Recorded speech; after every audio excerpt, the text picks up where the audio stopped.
Hey there, future retirees, or, as I like to call you, financial wizards in training. Today we're tackling one of those topics that gets a bad rap at retirement parties, required minimum distributions, or RMDs.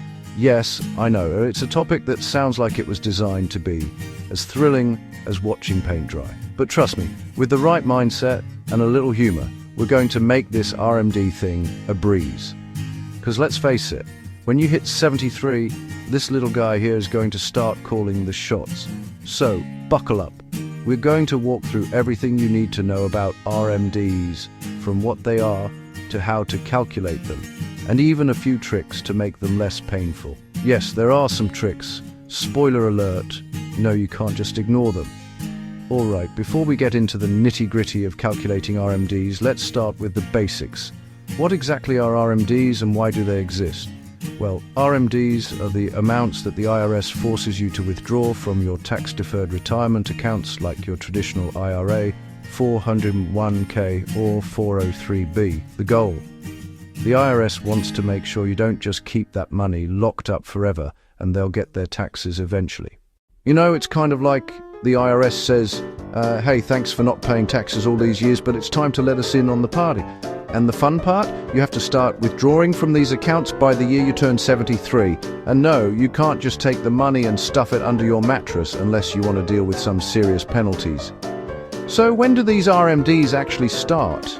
Well, let's just say you get to enjoy a few decades of letting that money grow before the IRS comes knocking. If you turn 72 before January 1st, 2023, you need to start taking RMDs at age 72. If you turn 73 on or after January 1, 2023, your RMDs start when you hit 73. Sounds simple, right?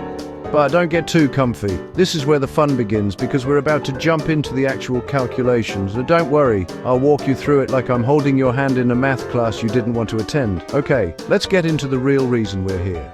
How do you calculate your RMD? It's not as terrifying as it sounds, but you do need to understand a few things. First things first. The RMD calculation is based on two things: your age and your account balance. It's really that simple. Well, simple-ish. Here's how it works. The IRS has a handy-dandy table called the Uniform Lifetime Table, which assigns a divisor based on your age. The older you get, the smaller the divisor, which means your RMD gets bigger every year. It's like the IRS wants you to enjoy those later years, but also take some of your savings for themselves. So, step one in the RMD equation is to find out how old you are when your RMD begins. Are you feeling like a spring chicken at 73? Or are you already starting to get the senior discount at the movies? Either way, the table knows your age better than you do, and it's got a divisor ready for you. For example, if you're 73, your divisor is 27.4, and if you're 80, your divisor is 18.7. The older you get, the more the IRS expects you to withdraw. It's like they're slowly nudging you to spend that money. Please. Step 2.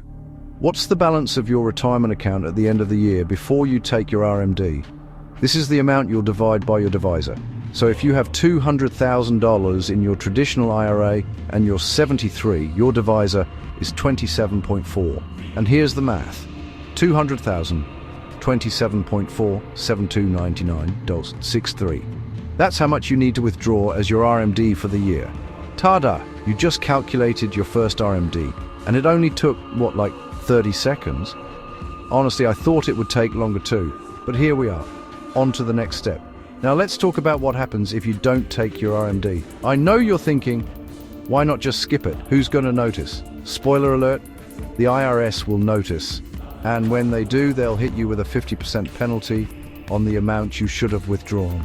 Yeah, you heard that right, a 50% penalty. So if your RMD was $10,000 and you forget to take it, the IRS will say, oh, no worries, we'll just take $5,000 from you instead. It's kind of like an unwanted surprise party that you definitely didn't RSVP to. Now that we know the consequences of not taking your RMD, let's talk about a few tricks to make the process a little less painful. Because who likes paying taxes? Nobody, that's who. Trick number 1. Consider giving your RMD to charity via a qualified charitable distribution (QCD). If you're over 71.2, you can give up to $100,000 of your RMD directly to a charity without it counting as taxable income. It's like doing a good deed and getting a tax break all at once. Plus, you get to feel good about helping out a cause, and the IRS won't be knocking on your door asking for their share. Another strategy? Roth conversions. You can convert some of your traditional IRA money to a Roth IRA. Yes, you'll pay taxes on the converted amount, but here's the sweet part. Roth IRAs don't require RMDs, so you can let that money grow forever without the IRS coming for a cut. It's like having a tax-free vacation after retirement. Now that's my kind of party. And finally, you don't have to take your RMD from just one account. If you have multiple retirement accounts, you can take the RMD from any of them. Just make sure the total RMD amount adds up. So if you have an IRA and a 401k, you can split your RMDs between them. It's like mixing your cocktails. You can get a little creative with it. So there you have it, folks. RMDs, what they are, how to calculate them, and how to avoid being hit with penalties. It might seem complicated at first, but with a little practice, you'll be RMD pros in no time. Just remember, RMDs are a part of retirement and they're not going anywhere. But with a few strategies in your back pocket, you can make them work for you and keep Uncle Sam's share in check. Here's to smart retirement planning, fewer penalties, and making sure your tax bill is as small as possible. Until next time, take care of those RMDs and keep living your best financial life.